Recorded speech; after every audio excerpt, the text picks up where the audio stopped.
In our previous video, we learned about the IV characteristic of a solar cell. How can we simulate this characteristic in a circuit diagram? To answer this question, we are going to look at the equivalent circuit of a solar cell. Let's start with what we learned in the previous video. Here is the IV characteristic of a solar cell.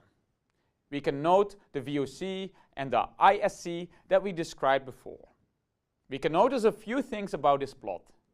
There is an exponential characteristic and it is offset negatively somehow.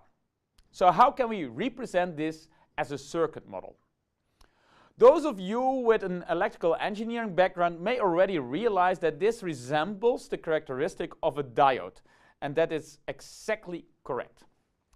A solar cell is in fact a diode, and if the solar cell were in the dark, it would act electrically just like any other diode. However, illumination of the solar cell is what offsets it, as we can see here. So let's take a look at how to model this electrically. Here you can see the so-called single diode model for a solar cell. There is a lot going on here, so let's move through our schematic step by step. The first thing you may notice is the current source on the left side of the diagram. This represents the photocurrent generated through illumination, which we call here IPH. Ideally, we want to pass the photocurrent to our load represented in purple on the right. Next, we see a diode with a current ID passing through it. This represents the solar cell diode characteristics in the dark. You will notice that this current is essentially a sink for the current. Some current will pass through the diode and this current does not reach the load. This actually represents the recombination that occurs in the solar cell, and you will learn a lot about this in the coming weeks in the semiconductor physics videos. Next, we see two resistors. Rp, the shunt resistance, and Rs is the series resistance. These two resistors are there because the solar cell is not an ideal diode. We will look into the sources of these resistances in the next slide. Lastly, in our schematic, we see our load. We can see a current across it, I, and we see the voltage, V. From this circuit, we can then solve the equation of determining I as a function of V. I won't go into the full derivation, but you can find it in chapter 9 of the textbook. But let's take a closer look at this equation. Here you can see the equation for the single diode model. I0 is the dark saturation current. There will be a whole video on the importance of this parameter in the future. N is the diode ideality factor. In general, this factor is set to 1, in this equation representing an ideal diode. Q is the elemental charge of an electron. K is the Boltzmann constant, and T is the temperature. Otherwise, we can see the values for the photocurrent and the series and shunt resistance. However, one final interesting note is that we can find I in this equation.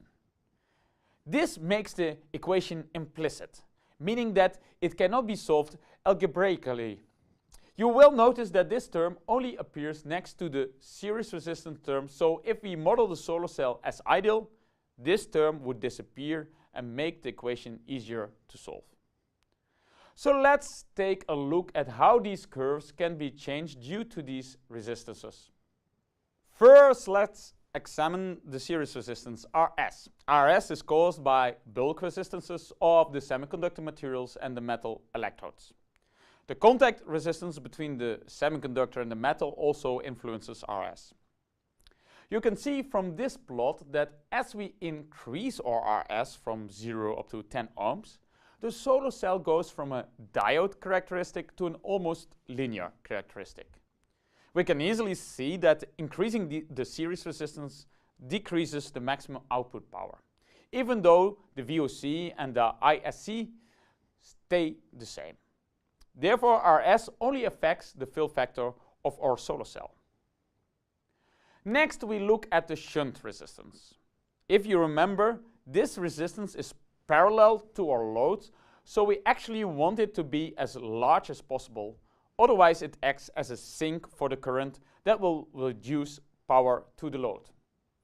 A reduced shunt resistance is caused by leakages across the PN junctions around the edges of the solar cell, or defects, pinholes, and impurity precipitates in the semiconductor material.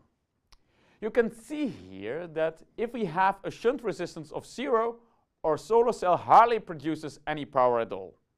As we increase our shunt resistance by orders of magnitude, we can see the shape of a curve return to that of an idle diode. Now, this single diode model is good for electrical simulating a solar cell. However, sometimes it is insufficient. For this purpose, we can increase the model's complexity. Here you can see a very similar schematic to the single diode model, but now there are two diodes.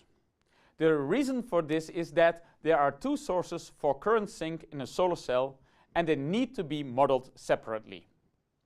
Diode 1 represents the dark diffusion current. This diode has an ideality factor of 1.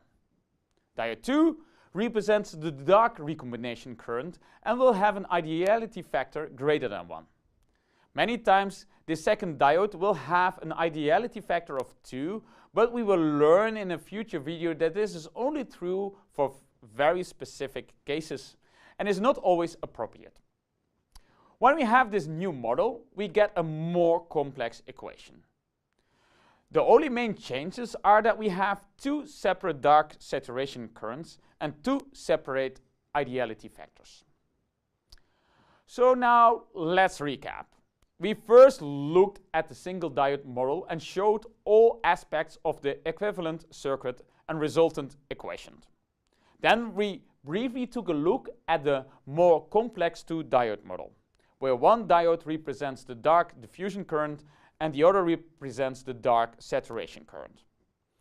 Now you can simulate and understand how a solar cell will interact with an external circuit.